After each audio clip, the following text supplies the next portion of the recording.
Aleluia. O Senhor tem zelado pelas nossas vidas, né, meus irmãos? A irmã deu testemunho ali agora. Esse é o cuidado de Deus conosco. Meus irmãos, eu quero tomar para nossa meditação nessa noite um texto bastante conhecido da palavra do Senhor, que está no Evangelho de Lucas, no capítulo 15, a partir do versículo 11. Evangelho que escreveu o doutor Lucas, companheiro do apóstolo Paulo. Lucas, capítulo 15, a partir do verso 11. Amém? Quem encontrou, diga amém. Quem não encontrou, fala só um minutinho. Amém. Todo mundo encontrou. Glória a Deus. Está escrito assim a palavra do Senhor. Certo homem tinha 2 filhos. O mais moço deles disse ao pai: Pai, dá-me a parte dos bens que me cabe. E ele repartiu os haveres. Passando não muitos dias, o filho mais moço, ajuntando tudo o que era seu, partiu para uma terra distante e lá dissipou todos os seus bens, vivendo dissolutamente. Depois de ter consumido tudo, sobreveio àquele país uma grande fome e ele começou a passar necessidade. Então ele foi e se agregou a um dos cidadãos daquela terra, e este o mandou para o seu campo a guardar os porcos.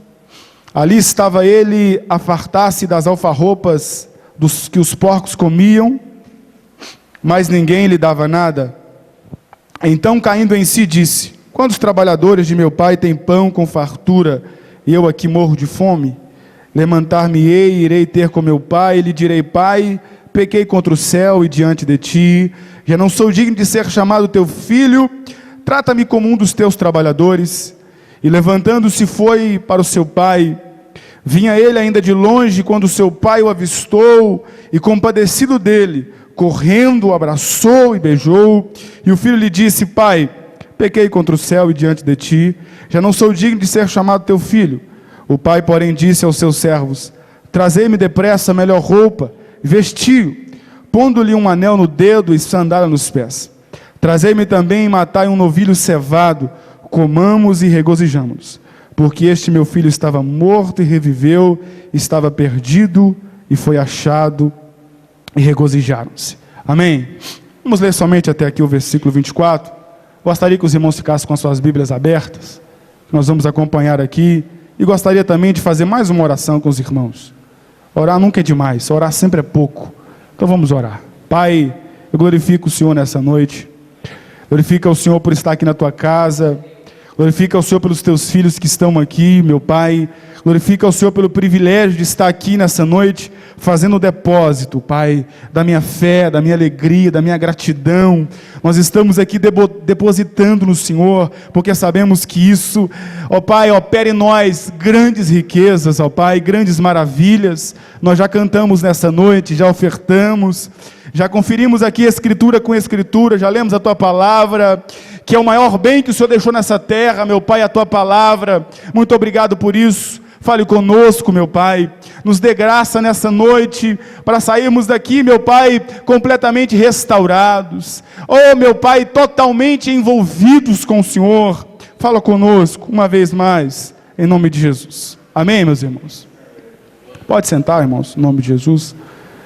Irmãos, eu gosto muito do Evangelho de Lucas, porque Lucas foi um moço muito criterioso, muito dedicado no seu evangelho.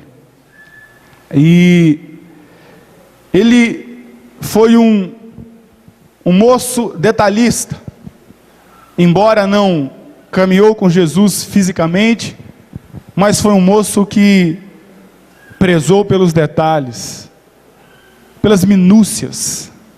E só no Evangelho de Lucas nós encontramos essa parábola. E no capítulo 15, são 3 parábolas. Da ovelha que fica perdida,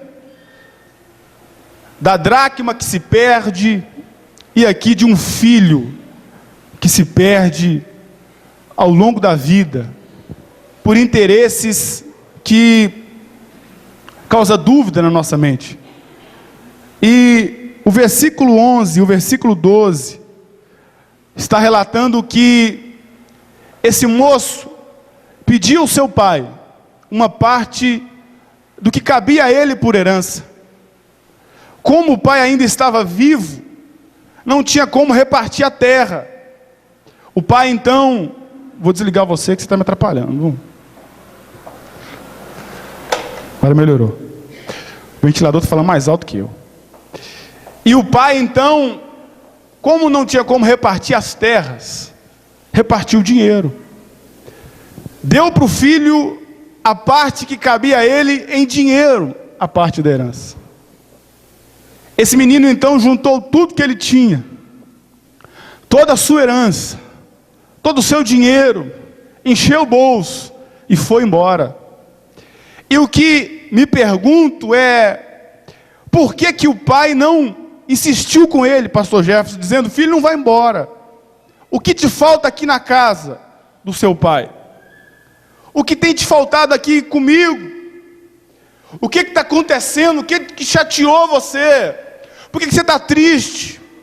Por que você quer ir embora? O pai não fez isso. A Bíblia diz que o pai pegou o dinheiro, entregou para o menino, para o jovem, e ele foi embora. Foi embora com tudo que tinha. Um lugar longe da casa do pai. O interessante é que isso acabou rápido. O dinheiro acabou. E eu imagino que foi-se embora também os amigos, a alegria. E agora ele, de uma pessoa abastada em dinheiro, passou a guardar os porcos. E nem do resto dos porcos ele podia comer. A tristeza era muito grande. Mas, irmãos, o que eu quero que os irmãos comecem a entender comigo nessa noite é que a bênção do pai depositada na vida do filho não estava no dinheiro. Não era o dinheiro que fazia com que a vida do filho prosperasse, mas era a presença do pai. Enquanto ele estava na casa do pai, ele tinha alegria, ele tinha refúgio, ele tinha carinho, ele tinha comida, ele tinha o prazer de sentar à mesa, de ouvir uma boa palavra, de contar os seus casos, de conversar, de chorar, de se alegrar. Mas quando ele foi embora, ele perdeu isso. Então, amado, a riqueza que Deus depositou na sua vida, o talento que Deus colocou na nossa mão, a graça que Deus confiou na minha vida e na sua vida, ela nunca pode existir se ela estiver longe da permissão de Deus. É mais ou menos assim: se temos uma grande mangueira, uma grande árvore frutífera, plantada junto ao rio, ao ribeiro, ela vai produzir um fruto gostoso, cheiroso, a árvore vai ficar bonita. Mas se ela achar que ela é boa, se ela achar que ela pode, e pegar as suas raízes e sair de uma forma absurda e ir para um deserto, ela vai murchar e vai morrer, porque o que dá beleza, o que dá graça, o que dá sabor é o rio.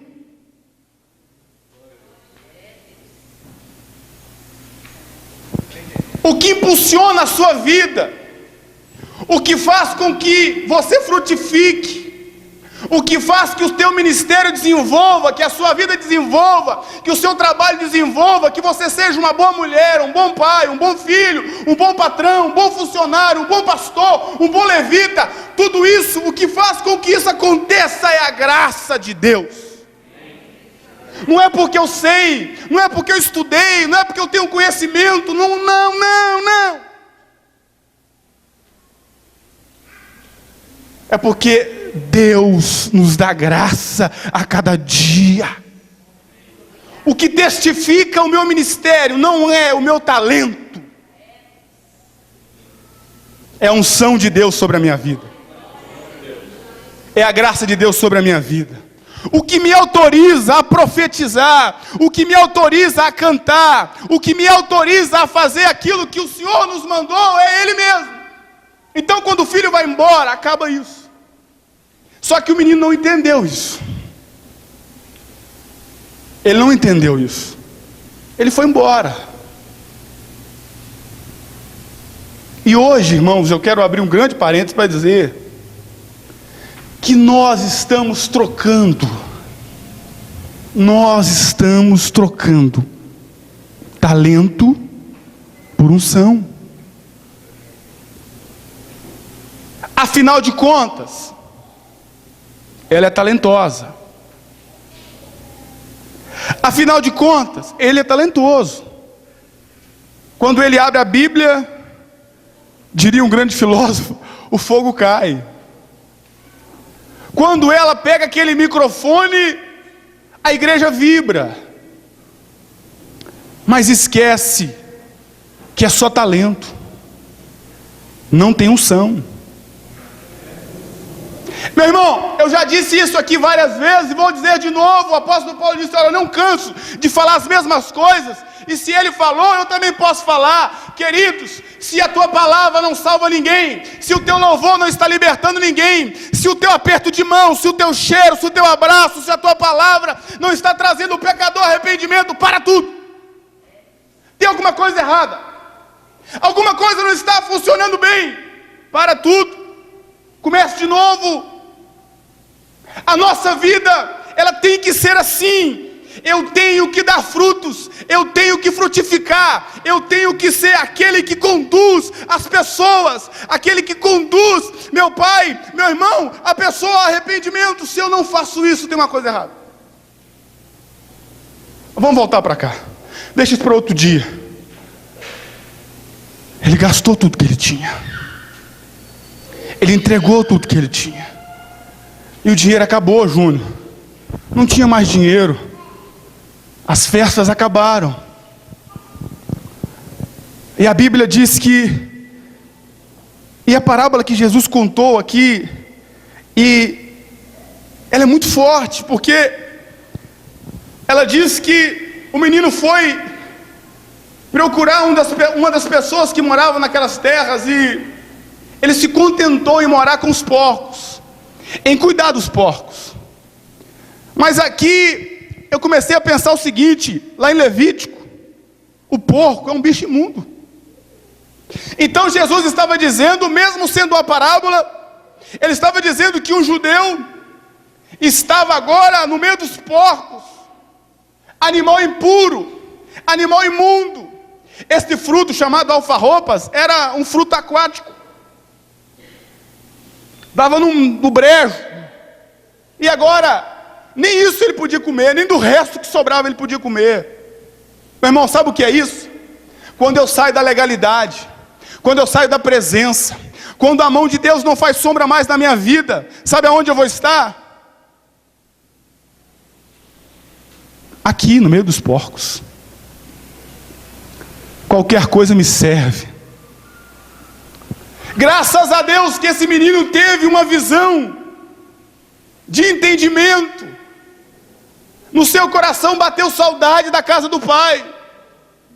Mas muitas pessoas não sentem saudade e ficam em lugares terríveis, porque saiu da presença de Deus. Esqueceu-se daquele que avaliza, daquele que assina, daquele que autoriza, daquele que sustenta, daquele que guarda, daquele que protege, daquele que dá alegria na madrugada, como a irmã contou aqui. Ele se esquece disso tudo. Por que tem muita gente aí morrendo, tirando a sua vida, trancanfiado dentro de um quarto, com depressão? Sabe por quê, amado? Sabe por quê, meu irmão? É porque um dia ele saiu da presença, um dia ele deixou de estar debaixo da potente mão do Senhor, e ficou atrancafiado em um lugar que ele não conhece. Na casa do pai ele conhecia as portas, na casa do pai ele conhecia a comida, na casa do pai ele sabia onde ele podia ir, até onde era o terreno do pai, até onde tinha as belezas da horta, do pomar, da casa, dos amigos. Nessa terra ele não sabia onde ele não estava. E triste coisa é quando nós estamos caminhando em um lugar que a gente não conhece.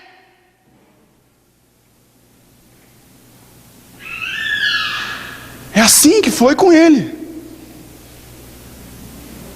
Quantas pessoas a gente falava assim, mas era tão talentoso, começou tão bem.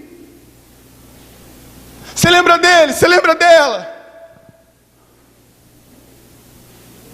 Não conseguiu voltar, mas graças a Deus, no versículo 17, começa uma trajetória de arrependimento. Os irmãos que estão com a Bíblia aberta, acompanhem por favor a leitura. Versículo 17. Então, caindo em si, segura aí um pouquinho. O menino entendeu o seu estado, ele entendeu a sua dificuldade, ele entendeu tudo que ele estava vivendo. Ele compreendeu que aonde ele estava era a morte certa.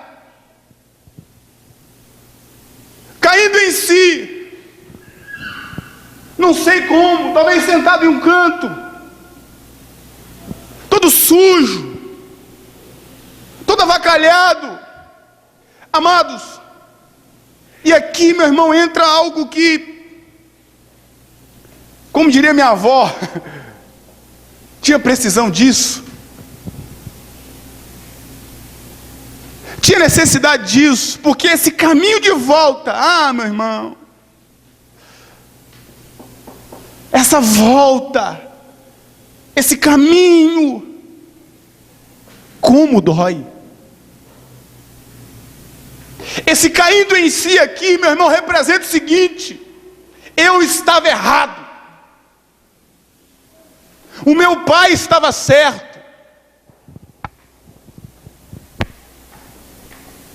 Esse entendimento traz para nós uma reflexão, que esse menino compreendeu que ele estava totalmente errado.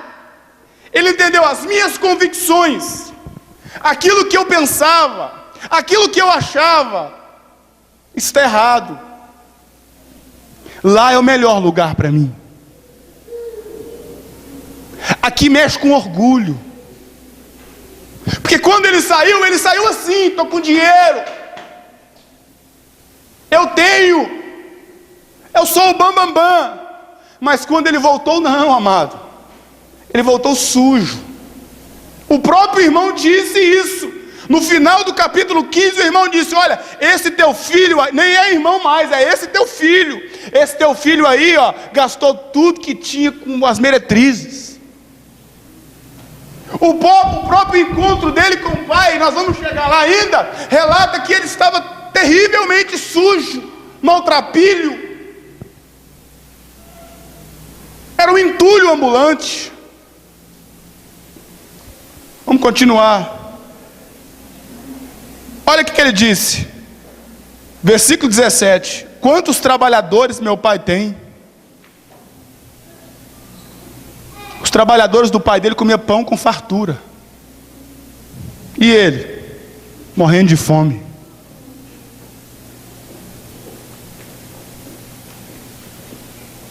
Está entendendo, igreja? Eu me lembro daquela mulher que corria atrás de Jesus dizendo: mestre, me ajuda, minha filha está com um problema. E Jesus deu uma palavra dura para ela, pesada. Disse: olha, tirar pão da boca dos filhos e dar para os cachorrinhos? A mulher disse assim: olha, eu quero só as migalhas.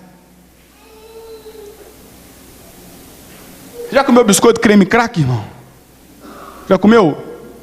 Não sempre caem uns farelos, uns negocinhos? Pode rir, mas é isso mesmo. No original é isso mesmo. Não cai uns... Só o farelinho, você bate assim, cai. Só aquilo ali contentava para ela. Só aquele negocinho ali estava bom para ela. Como Jesus nunca faz isso com ninguém. Na mesa dele sempre tem pão, tem tudo. Ele falou, não, fique tranquila, vai resolver seu problema. A bênção é completa. E o menino pensando nisso, na casa do meu pai, os trabalhadores comem pão, tem um tratamento VIP, mas eu, aqui estou morrendo de fome. E aqui, irmãos, eu quero dizer outra coisa. Na lei judaica, quando Jesus fala uma parábola dessa, e por isso que eu disse que ela é muito forte, ela tem um teor da história, para que Jesus pegasse todos os fariseus que estavam ali ouvindo, muito forte. Quando Jesus relata essa parábola, dizendo que o menino volta para casa, e o pai restitui tudo que ele tem, Jesus estava entrando diretamente na história. Por quê? Um judeu jamais podia perder a sua herança, a sua terra.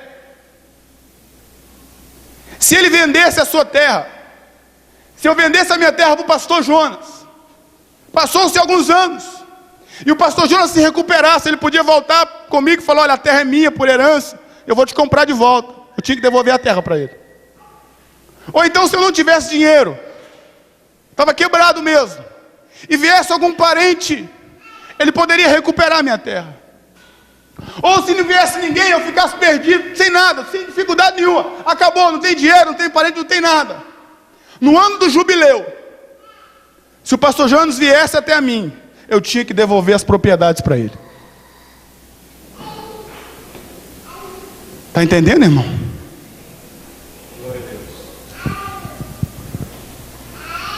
Então, irmãos, e que a coisa maravilhosa aqui nesse texto, olha lá, ele voltou para o pai, e no versículo 20 ele disse, olha, e levantando-se, foi para o seu pai, vindo ele ainda longe, quando seu pai o avistou.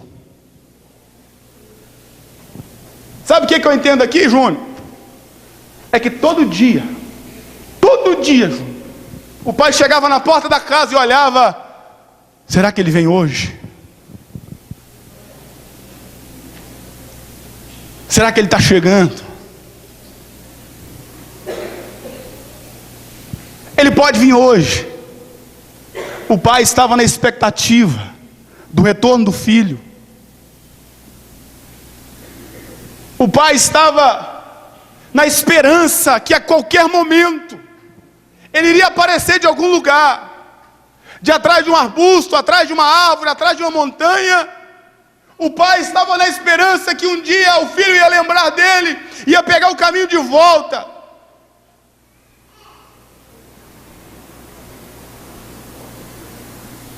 Meu irmão, o Senhor tem saudade da gente.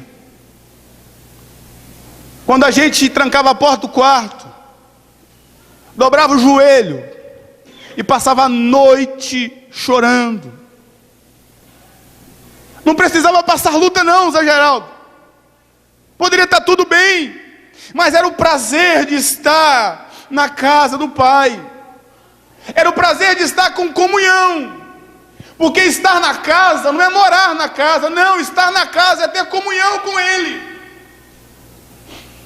Essa expressão estar na casa do Pai é estar morando com o Pai, comunhão com o Pai, com diálogo, sentindo o cheiro do Pai, sentindo o hálito do Pai, o perfume, o calor do Pai. O pai estava com saudade disso, e quando o filho vem, a prova é que ele vai ao encontro. Para os judeus fazer um negócio desse, irmão, era inadmissível. Um judeu correr em busca do outro, abraçando e beijando, não podia.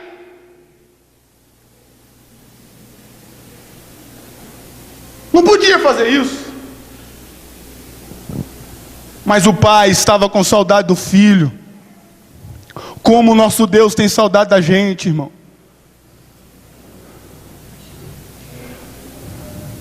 Como Ele tem saudade, amado, quando a gente entrava no mistério mesmo. Porque isso ficou fora de moda agora, né? Esse negócio de... Isso não existe mais, né, irmão? Profetizar, falar em língua estranha. ser renovado, dançar no Espírito, receber visões, receber revelações. Isso acabou, a gente não gosta disso mais. Passar a noite de joelho no chão, com a cara no pó, gemendo, chorando.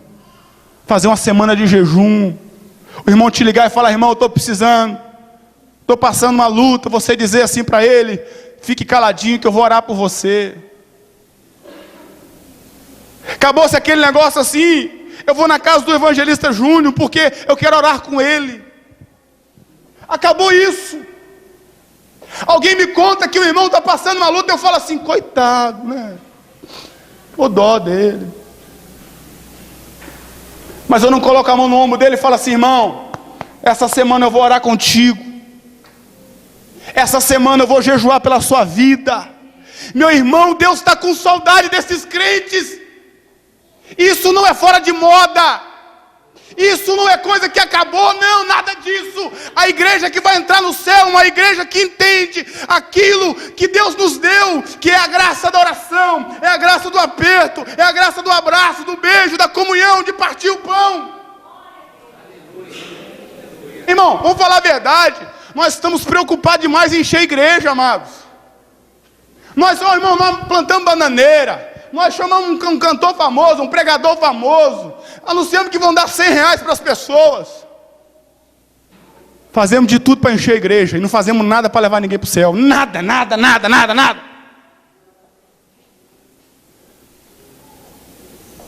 Nós temos a missão de caminhar junto, abraçados. Fala para o seu irmão, só pelo menos falar. Fala com ele assim: a sua luta é a minha. Não, mas pelo menos para falar, você tem que fala com ele aí, fala pelo amor de Deus.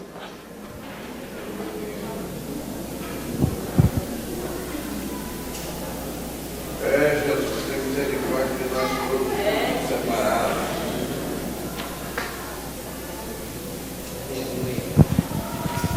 Você está entendendo, irmão? É assim. A maior demonstração de amor que eu tenho, a maior demonstração de amor que eu posso dar para alguém, é dizer para ele: amigo, isso vai te levar para um caminho sem volta.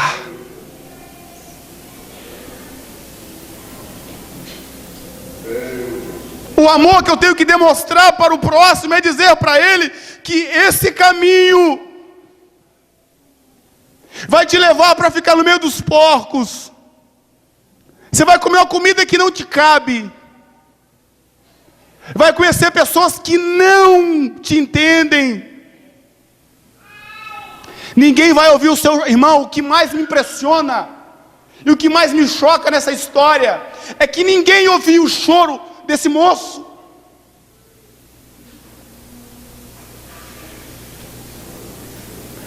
Ninguém ouviu o choro dele, as lamúrias dele, as dificuldades dele, a depressão dele, a angústia dele. Ninguém ouviu o choro dele. Quando você está longe da casa do Pai, você está sozinho.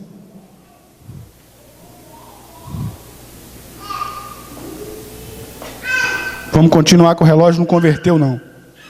O pai recebeu o filho. E olha que interessante. Versículo 22. O pai, porém, disse aos seus servos: trazei-me depressa a melhor roupa. Sabe o que é isso, irmão? Vem cá, Júnior. Vem cá, Júnior. Você está vindo para a casa do pai? Isso. Pode vir, irmão, para a casa do pai. Está igualzinho ele. O pai beijou ele, abraçou ele, sujo, fedendo porcos. Vem cá, servos, os servos do pai. Vem, menino, depressa.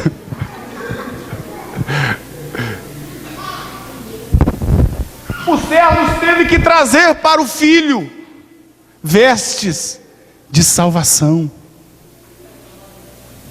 Vou trocar a sua roupa. Aqui, estou falando com você, filho, que está protegido. Essa roupa aqui te protege. Está entendendo? Pegou a mão direita dele. Essa mão direita, na direita de quê? Pegou a mão direita, colocou um anel no dedo. Sabe o que esse... Pode voltar, servo, obrigado, viu? Sabe o que esse anel no dedo representa? Autoridade, direito à herança. Ele não gastou dinheiro, mas ele voltou para casa. Para completar o negócio, colocou sandália nos pés dele. Os escravos andavam descalços, o que mostrava quem era livre. Pode voltar para lá, filho. O que mostrava quem era livre ou escravo eram os seus sapatos. Quem estava calçado era livre, quem estava descalço era escravo. Então quando o filho volta e o pai dá as sandálias, o sapato para ele, está devolvendo a liberdade para ele. Espera aí, irmão, mas ele não queria liberdade lá? Ele não achou que lá ele estava livre? Lá nós estamos presos. E aqui está a resposta do porquê que o pai não interrogou o menino quando ele estava saindo de casa. Porque Deus não oprime, Deus não prende, Deus não aprisiona. Eu tenho que ficar na casa do pai, porque eu tenho prazer de estar com ele. Alabaxúria, mano. Uria cantaraia sébia, na cantora rebenagassúria. Eu tenho que ficar na casa do pai, porque eu tenho prazer de estar na casa dele. Por que o pai não pôde receber o menino sujo, avacalhado? Porque na casa do pai, ele tinha que estar debaixo de tudo que o pai queria. Está entendendo, irmão? Não adianta estar na casa do pai do jeito que eu acho que eu tenho que estar. Não, irmão. Não adianta não. E na casa do pai não é entre essas quatro paredes aqui não, irmão. Não. Na casa do pai é tendo comunhão com ele, é andando com ele, é entendendo ele. A autoridade que Deus colocou na sua vida, ele não retirou. O investimento de Deus em salvar a sua vida está de pé ainda. As sandálias estão aqui te esperando. É a gente que está indo embora. Isso aqui, amados, não é só as pessoas que se desviaram, não. Tem muita gente que está dentro da igreja, mas está longe, longe, longe da casa do pai. Está igual o filho mais velho. Estava dentro da casa do pai, mas não entendia a grandeza de estar perto do pai. Vamos ficar de pé, meus amados.